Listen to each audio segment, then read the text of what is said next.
राम राम जी। तो पिछले वीडियो के अंदर हमने एक बेसिक टेम्पलेट सेट कर ली थी और आज के वीडियो में हम देखेंगे कि हम किस तरह एक बैकग्राउंड इमेज सेट कर सकते हैं अपने प्रोजेक्ट के अंदर, और वे जो कबूतरी उड़न लाग रही थी उनने किस तरह सेट करांगे अपने प्रोजेक्ट के अंदर।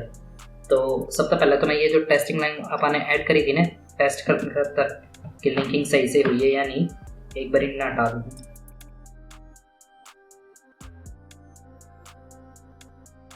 तो सबसे पहले क्या करना है, जो ये हमारी बॉडी सेक्शन है ना HTML का, इसके अंदर हम स्टाइलिंग अप्लाई करेंगे और उसका रीज़न भी मैं बताता हूँ क्यों। तो एक मिनट, बॉडी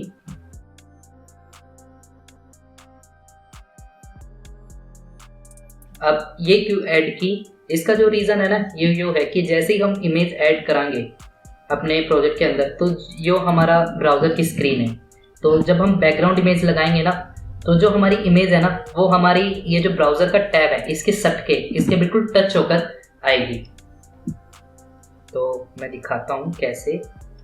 तो सबसे पहले यहाँ पर हम एक div ले लेते हैं, div डॉट मेन पेज, ठीक है।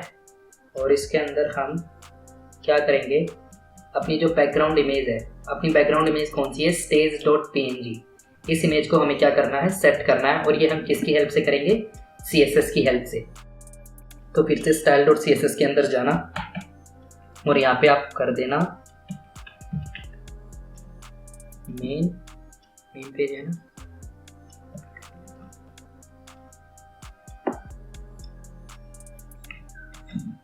मेन पेज, ठीक है। अब इसके अंदर हमें बैकग्राउंड का यूज करना है, बैकग्राउंड के अंदर URL, ठीक है। अब URL के अंदर हमें क्या क्या चाहिएगा, सबसे पहले तो करंट डायरेक्टरी के अंदर हमें आना है, और करंट डायरेक्टरी के अंदर आने के लिए हम यूज़ करते हैं डबल डॉट और स्लैश।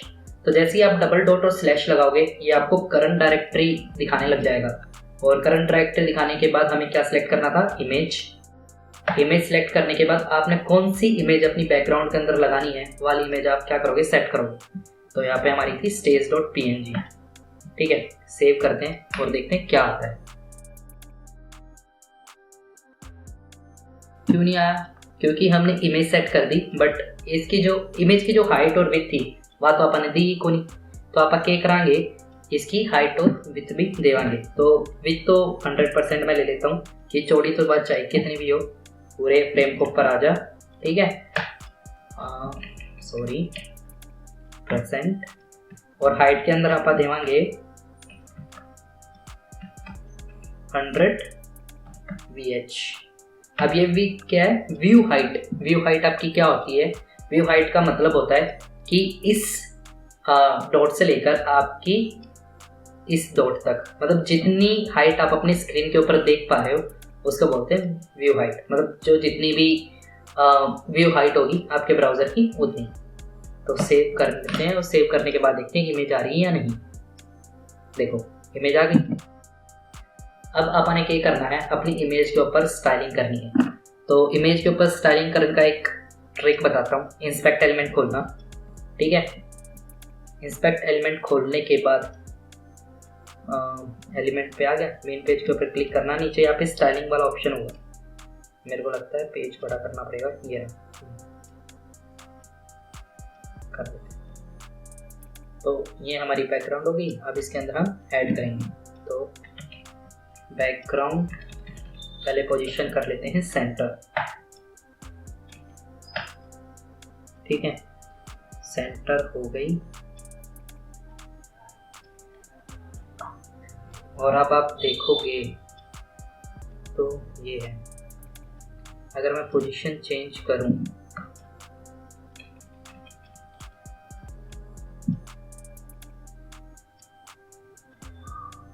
ये देखो, आई थिंक ये पोजीशन ज़्यादा अच्छी है।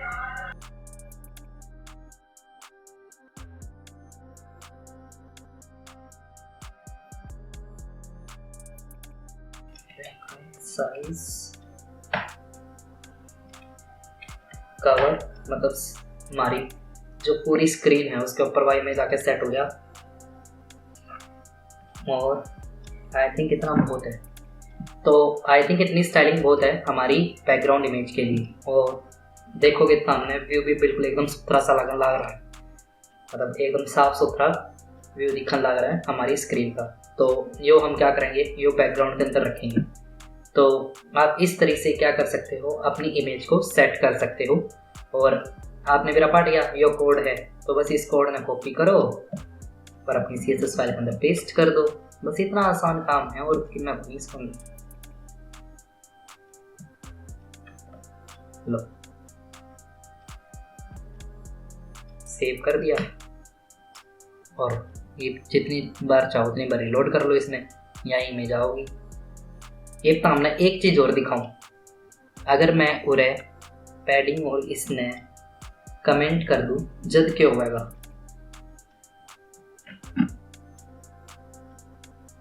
यो देखो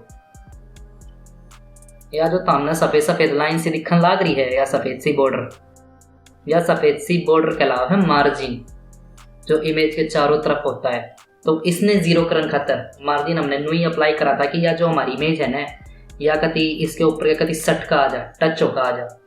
तो अगर यह चीज़ आपने चाहिए ना कि आपकी इमेज कति पर आ के टच होकर आवे, सट का आवे, जब आपने क्या करना पड़ेगा, या सेटिंग अप्लाई करनी पड़ेगी मार्जिन 0 और पैडिंग 0। तो आप देखोगे या कति इसके टच होकर आ रही है, ठीक है। तो हमारा बैकग्राउंड तो हो गया सेट। अब हमने क्या करना है, अब हमने इमेज सेट करनी है। तो इमेज सेट करने खातर हम गए अपने कोड के अंदर और यहाँ पे हम एक और डिव बनाएंगे और उस डिव का होगा डिव टारगेट इमेज कर देते हैं, क्योंकि हमारी तरफ से तो टारगेट ही हमने तो गोली ही मारनी है इनके। तो टारगेट इमेज, ठीक है। अब इसके अंदर हमने IMG टैब का यूज करके वे सारी इमेज क्या करनी है, वो करनी है। तो IMG के अंदर गए, SRC के अंदर इमेज, और इमेज के अंदर मैं मान लो एक सिंपल सी इमेज ले लेता हूँ, बर्थडे, ये आई थिंक सिंपल वाली है, हाँ ये सिंपल वाली ही है।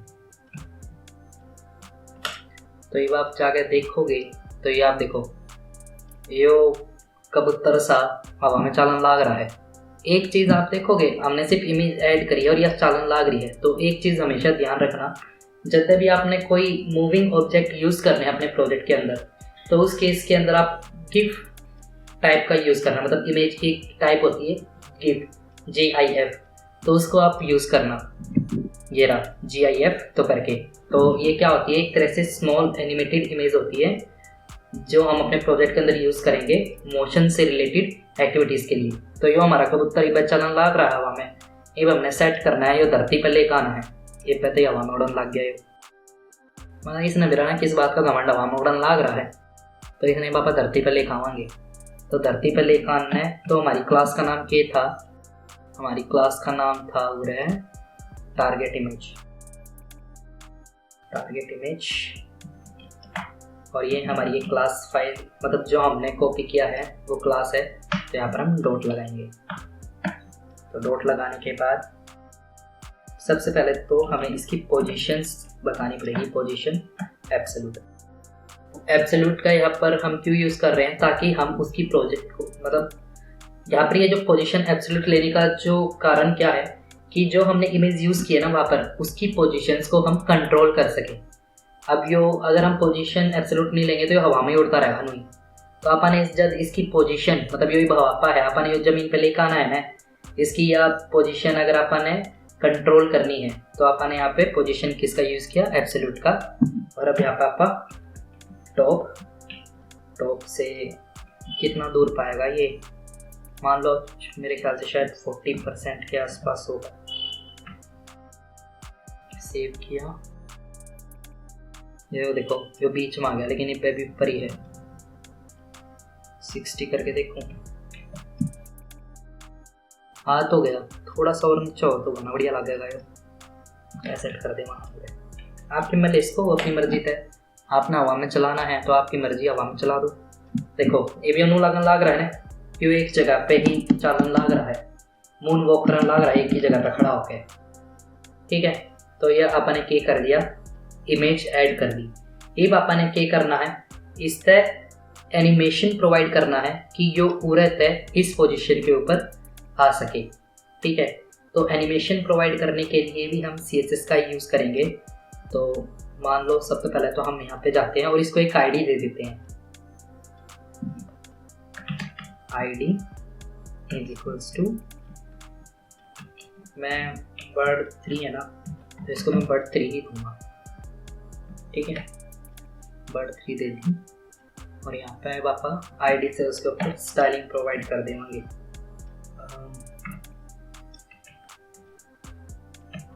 bird3 तो पापा ने लेफ्ट करना है 100%।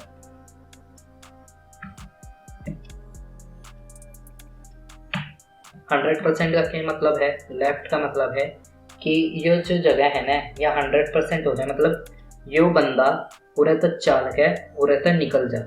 तो इसने बोला करे लेफ्ट, मतलब लेफ्ट यो है, जितना ज़्यादा आप बढ़ावांगे ना यो उतना ज़्यादा बढ़ता जाएगा। तो ये भी 100% क्या है, तो मतलब ये है कि ये दिखना नहीं चाहिए। बट अभी हम क्या करेंगे, इसके ऊपर हम एनिमेशन प्रोवाइड करेंगे जिससे वो क्या करेगा, वो बिल्कुल एज इट इज़ लगेगा कि यो भाई साहब चालन लाग रहा है धरती के ऊपर। तो यहाँ पे हम एनिमेशन प्रोवाइड कर देते हैं। एनिमेशन के अंदर पहले आएगा एनिमेशन का नेम कि B3 मैं नाम ले दिया, जैसे bird3 है तो मैंने यहाँ पे B3 ले दिया। कितने सेकंड में वो पूरा 100% कवर करेगा, 5 सेकंड के अंदर। और इनफाइनाइट, मतलब आप इनफाइनाइट भी दे इसको हो और नॉर्मल भी दे इसको। मैं आपने दोनों बता दूँ, दोनों में क्या होगा, नॉर्मल। ठीक है, अब आप देखोगे तो अगर ये भाई साहब अभी भी यहीं पर ही है क्योंकि हमने एनिमेशन प्रोवाइड किया है बट की फ्रेम प्रोवाइड नहीं की। तो अब हम क्या करेंगे, की फ्रेम प्रोवाइड करेंगे इसके लिए। तो नीचे आप आओगे, इसी के नीचे ही की फ्रेम्स हो गया। जो नाम आपने पूरा दिया है ना, यो B3 यो की फ्रेम का ही नाम है। तो यहाँ पे आप B3 लिखना, B3, और B3 लिखने के बाद इसके अंदर आपको क्या करना है, 0%। इसके अंदर हम क्या करते हैं, ये 0% स्टेट के अंदर है कि इनिशियल पोजीशन के ऊपर वो भाई साहब अपने क्या कर रहे थे। तो मैं इनिशियल पोजीशन के ऊपर बता देता हूँ कि वो लेफ्ट पे थे और कहाँ पे थे, लेफ्ट के अंदर। मान लो मैं 3% बताता हूँ कि वो लेफ्ट के अंदर 3% के ऊपर थे, बस इतना बताता हूँ। तो देखते हैं अब क्या होता है। तो हमने तो एनिमेशन भी ऐड कर लिया और ये भाई साहब तो अभी भी नहीं सरक रहे। तो अब हम क्या करें, तो इसके ना सरकने का जो कारण है वो क्या है, इसकी पोजीशन, क्योंकि हमने इमेज के ऊपर इसकी पोजीशन को एब्सोल्यूट नहीं किया। अगर हम एब्सोल्यूट कर देंगे तो यो भाई साहब भी वो रहता है कट लेंगे। तो हम क्या करते हैं, मैं सिंपली क्या करता हूँ, जो हमने ये टारगेट इमेज यूज़ की थी ना, इसके पीछे ही एक तरह से IMG लगा देता हूँ। इसका मतलब है कि टारगेट इमेज इस वाली डिव की, मतलब ये वाला जो हमारा डिव है ना, इसके अंदर जितनी भी इमेजेस हैं, टैग हैं, उन सभी की जो पोजीशन है वो एब्सोल्यूट कर दो। तो अब आप देखोगे, मैं यहाँ पर आया, इसको रिफ्रेश करता हूँ तो ये भाई साहब चलने लग गए, कुछ ज़्यादा ही तेज़ चल रही हैं। मैं और इनकी स्पीड थोड़ी सी वो कर देता हूँ, स्टाइल के अंदर गए 5 की जगह पे 25 ले लेता हूँ। ठीक है, तो ये देखो, ये भाई साहब धीरे धीरे चल रहे हैं। अब तुम एक चीज़ यहाँ पर नोटिस करोगे कि जैसे ही वो यहाँ पर पहुँचेगा ना, तो यहाँ पे स्क्रॉल बार आ जाएगा, जो कि हमें नहीं चाहिए अपने प्रोजेक्ट के अंदर। ये देख रहे हो, ये स्क्रॉल बार आ गया ऊपर नीचे करने के लिए और ये वैसे करने के लिए। तो इस चीज़ से बचने के लिए आप क्या करोगे, अपने बॉडी के अंदर जाना, यहाँ पे टाइप कर देना ओवरफ्लो और हिडन। ये क्या करेगा, ये जो स्क्रॉल बार आती है ना, इसको आने नहीं देगा। तो अगर कोई आएगा भी तो ये चीज़ आपको नहीं दिखेगी। तो देखते हैं,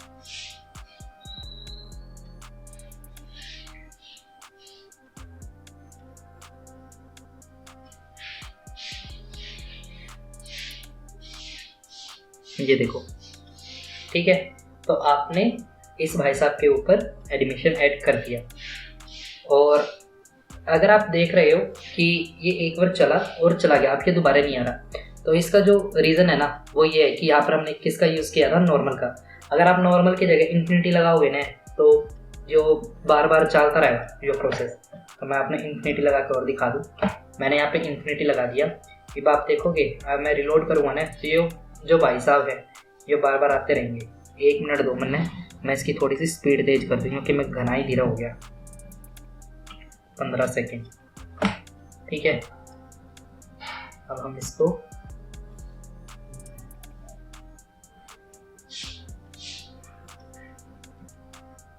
मैंने यहाँ पे इसको रीरन कर दिया। धरती का चलन लग गया ये भी छिप जाएगा, मतलब चला जाएगा वो रहता है और फिर तब प्रकट होकर आ जाएगा। ये देखो फिर तो चल गया।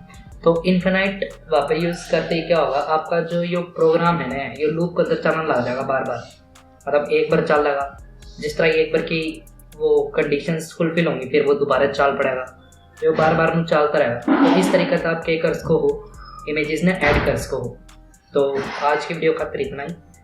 नेक्स्ट वीडियो के अंदर हम और कबूतर ऐड करेंगे इस फ्रेम के अंदर, और किस तरह आप मतलब मेरी इमेजेस के अलावा कोई और इमेज भी यूज़ कर सकते हो, वो चीज़ भी मैं अपने नेक्स्ट वीडियो के अंदर बताऊँगा। तो अगर यह वीडियो बढ़िया लगी हो तो ज़्यादा से ज़्यादा इस वीडियो में शेयर करो ताकि जितना मन ना आवे उतना और भाइयों में भी आ जाए।